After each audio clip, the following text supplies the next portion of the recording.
നീ പോയതിനു ശേഷം ഈ ലോകം ഒട്ടും സുന്ദരമല്ല ഫാത്തിമ. നീ ഇല്ലാതെ ഈ ദുനിയാവിൽ ഇനിയും ഒരുപാട് കാലം ജീവിക്കേണ്ടി വരുമോ എന്ന് ഞാൻ ഭയപ്പെടുന്നു ഫാത്തിമ. ഒരിക്കൽ അലി റളിയല്ലാഹു വീട്ടിലേക്ക് കയറി വരുമ്പോൾ ഫാത്തിമ ബീവി തകൃതിയായി വീട്ടുജോലികൾ ചെയ്തുകൊണ്ടിരിക്കുകയാണ്. മക്കളെ നോക്കലും പാചകം ചെയ്യലുമൊക്കെയായി തിരക്കിലാണ്. അലിയാര് തങ്ങളെ കണ്ട ഭാവം പോലും നടിച്ചില്ല. സാധാരണ സ്വീകരിച്ച് സ്നേഹം കൊണ്ട് പൊതിയുന്ന ആളിപ്പോ കണ്ട ഭാവം പോലും നടിക്കാതെ വന്നപ്പോ അലിയാര് തങ്ങൾ ചോദിച്ചു, ഫാത്തിമ, എന്നെ കണ്ടിട്ടും എന്തേ മിണ്ടാതിരുന്നത്?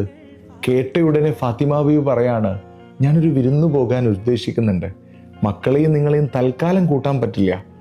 ഈ മറുപടി കേട്ടപ്പോൾ പോകുന്നതൊക്കെ കൊള്ളാം, എപ്പോഴാ മടക്കമെന്ന് അലിയാര് തങ്ങൾ തിരിച്ചു ചോദിക്കുന്നുണ്ട്.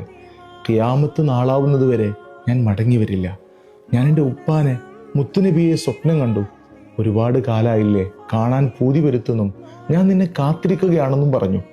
അലിയാര് തങ്ങൾക്ക് ഇടിവെട്ടേറ്റ പോലെ തരിച്ചുപോയി കരയാൻ തുടങ്ങി.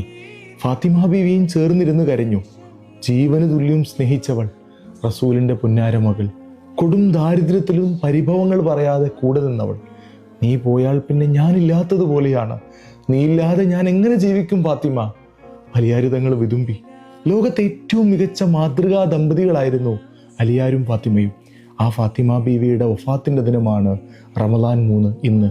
എല്ലാവരും അവിടത്തേക്ക് ഒരു ഫാത്തിഹ ഓതുക. നാളെ മഹദിയുടെ കൂടെ റസൂലിൻ്റെ ഓടൊപ്പം നാളെ സ്വർഗത്തിൽ അല്ലാഹു നമ്മയും ഉൾപ്പെടുത്തുമാറാവട്ടെ.